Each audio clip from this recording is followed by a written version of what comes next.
third gen Xeon Ice Lake on 10 nanometer is much better than second gen, but not enough to catch AMD. So they've got a 40 core 8380 Platinum processor that manages all cores running at 3 gigahertz. Dang, that would be really impressive if AMD hadn't already crapped all over it. It has a 270 watt TDP, which is not especially impressive. Eight channel DDR4 3200 DRAM support, and an eye-watering $8,099 price. Now, hold on just a gosh darn moment here, because in a vacuum, that's impressive. But Luke, run us through the specs of what AMD's competing EPYC 7763 had. Come on, run us through them. 64 cores, 128 threads, 2.4 gigahertz base, 3.5 gigahertz turbo, all core, 3.2 gigahertz. That's probably the one that matters more than the turbo, to be honest. 256 megabytes L3 cache. Ouch. Does got a little bit higher, but doesn't really matter, I don't think, too much in this scenario. 280 watt TDP. Okay, all right. And it's cheaper. Oh, that's the final nail, Luke. That's the last one. That's the final nail, Luke. Now, it's kind of rough because they got to know, like, if they're releasing this now, like, they must see that spec sheet, right? How do you release that more expensive? But I guess availability. You got to remember, right? Like, even Rocket Lake, this showed up in, I think it was an AMA. Rocket Lake, greenlit. When did this bloody thing? Yes. Okay. So Rocket Lake, and this is desktop, which tends to have a bit of a faster product cycle than enterprise. It was greenlit back when months prior to rival AMD starting to move to its 7 nanometer manufacturing process with the Ryzen 3000 chips.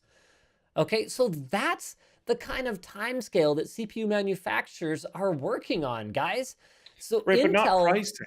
Intel basically greenlit these projects when they didn't know that they were going to be going up against a truly resurgent AMD. Like, if I was Intel and I didn't know any better, right, I would look at AMD's first generation Ryzen and go, okay, yeah, we're going to have to, like, maybe make some... rough for now. But yeah, we're going to have to make some processors with more cores or whatever, but they are so far off the kinds of clock speeds we can hit, and so far off the IPC that even if they get the same kind of generational improvements that we get, they are many years away from competing with even what we have today, legitimately, like beating it.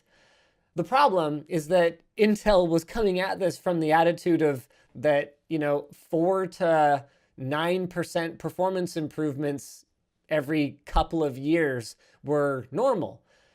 AMD made a new normal. AMD made a normal where each generation of new processor makes you feel like a crappy, pleb for having the old one. And I love it that way. It's fantastic. It's more fun. Getting actual upgrades. It's amazing.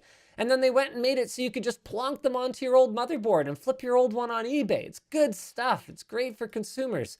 It feels a little bit more like the old days. Yeah, it does feel more like the old days. It's not great for Intel because they're running around greenlighting processors thinking they don't have any competition. And by the time they come to market, it's like, ruh-roh. Now, to be clear, it's not like Intel is in some kind of dire straits here. They have so much cash in the bank, so much R&D muscle. I absolutely love the new hiring decisions that they are making lately, or rather old hiring decisions. Going back to the basics. Put the engineers in charge.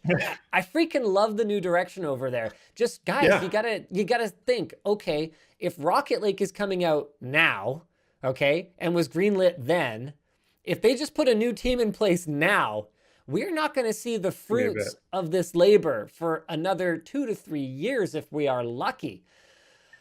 And I don't think that's going to be a huge problem for them because at the end of the day, what Intel has is fab capacity. So even though AMD EPYC has been absolutely stomping all over Intel in terms of performance for the last at least year, and they've been very competitive for a couple years, and it's only going to get worse from here on out, they just do not have the production capacity to serve that market. It's not even close. Like, I think Intel's market share is still over 80% in the server and enterprise space.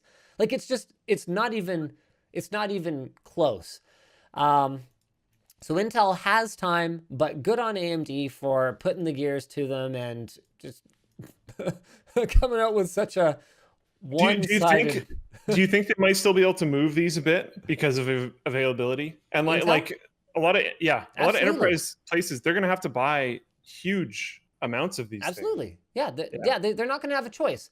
So for Intel's customers, who are Intel's customers, whether they like it or not, because Intel has stock and AMD doesn't, for Intel's customers, there is a huge benefit to releasing these products. Now, all of a sudden, they can get closer to what they could have gotten with AMD, and that's better than not being closer. So it's not like they shouldn't release these products. I'm not saying they shouldn't have greenlit them. I'm just saying that it's not that they release a non-competitive product because they're stupid dummies.